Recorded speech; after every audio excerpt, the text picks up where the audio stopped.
Շնորհակալություն։ Հիմա մենք քննարկում ենք մի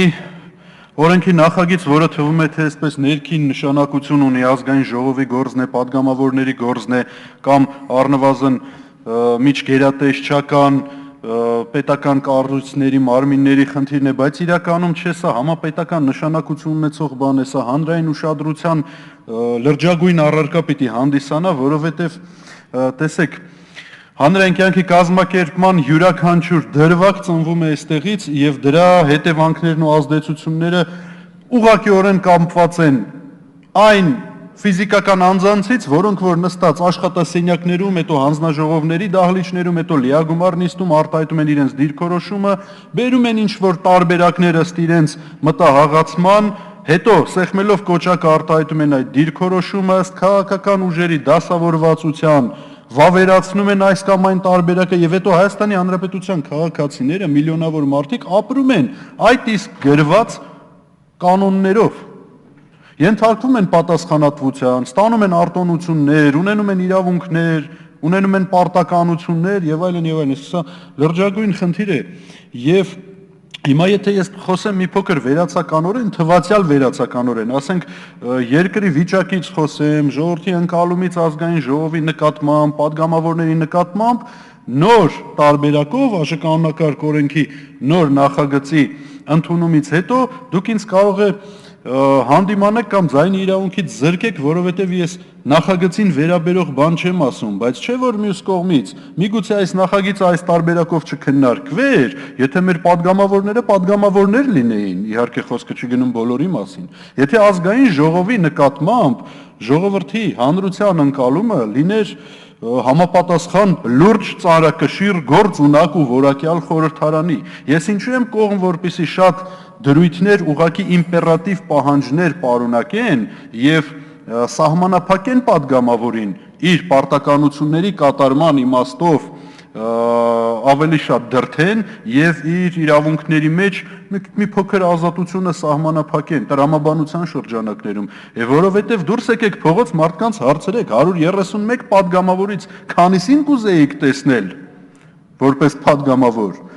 բացարձակ մեծամասնությունը հանրության գտնում է որ ազգային ժողովը պետք է կրճատել Էլ չեմ ասում, որ շատերը կարծում են, որ մեզ պետք է գլխատել, մասնատել, պատժել եւ վթարել այս շենքից։ Սա կեսկատակ, բայց կես լուրջ։ Պատահական չէ, որ երկրորդ տարին է պնդում եմ եւ նորից շնորհակալությամբ պիտի նշեմ, որ ընդունվեց այս անգամ падգամավորների համար որպես պարտականություն այն դրույթը, որ պիտի մարդկանց հետ հանդիպումներ ունենան, կապի մեջ լինեն, անընդհատ շփվեն եւ ընդունելություններ կազմակերպեն։ Կա մեծ դժգոհություն հասարակության մեջ падգամավորի ժողովրդից հանրությունից կտրված լինելու առումով մարդիկ ընտրությունից ընտրություն ընկած ժամանակահատվածում падգամավորներին չեն տեսնում, չեն ճանաչում, չեն առնչվում, չեն կարողանում նրանց հասցնել ոչ միայն իրենց իսկ վերաբերող բողոքները, գանգատները, առաջարկները, ծրագրերը, այլ նույնիսկ շատ դեպքերում այնպիսի ողջամիտ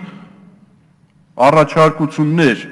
մտքի արգասիկ հանդիսացող պրոդուկտ արդյունք, որը падգամավորին հենց պետք է ու անհրաժեշտ է, չէ որ մեզանից յուրաքանչյուրը շատ ավելի արդյունավետ գործած կլինի, շատ ավելի հանգիստ խղճով իր նպատակային ծախսերին կտրամադրի պետության կողմից ստացած աշխատավարձը, եթե իր առաջարկը, իր նախաձեռնությունը օրենսդրական ներկայացվի, քննարկվի,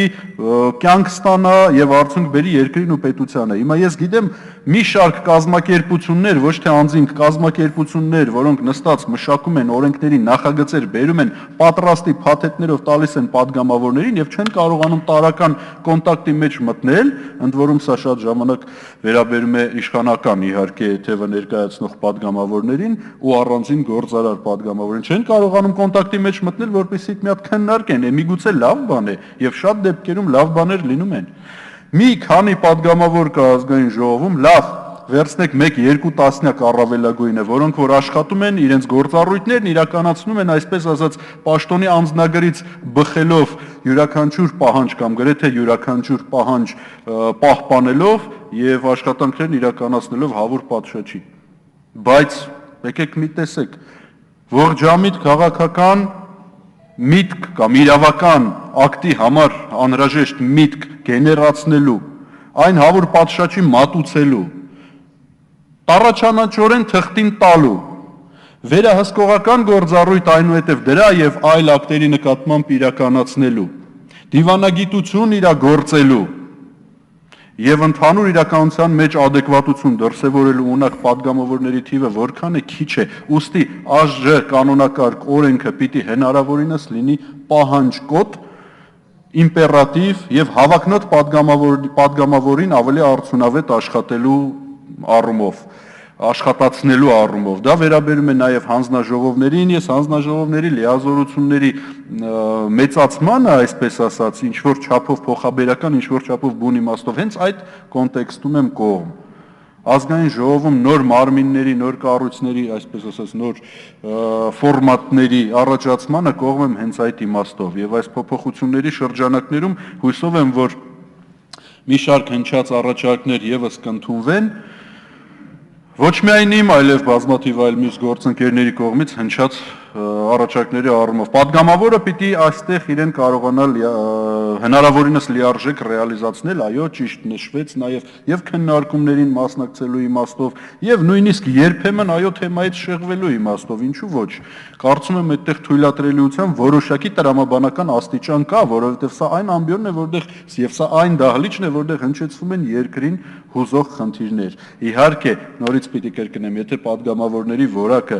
իր ամբողջականության մեջ այնպիսին է, ինչպիսին ակնկալում է եւ ցանկանում է ժողովուրդը, դա կկանոնակարգվի ինքնաբերաբար եւ շատ բան նշելու ու թղթով ստիպելու, փաստաթղթով ստիպելու անհրաժեշտություն չի լինի, բայց մենք դրան հասնելու դեռ կարծում եմ ճանապարհ ունենք եւ խնդիր ունենք։ Շնորհակալ եմ ուշադրության համար։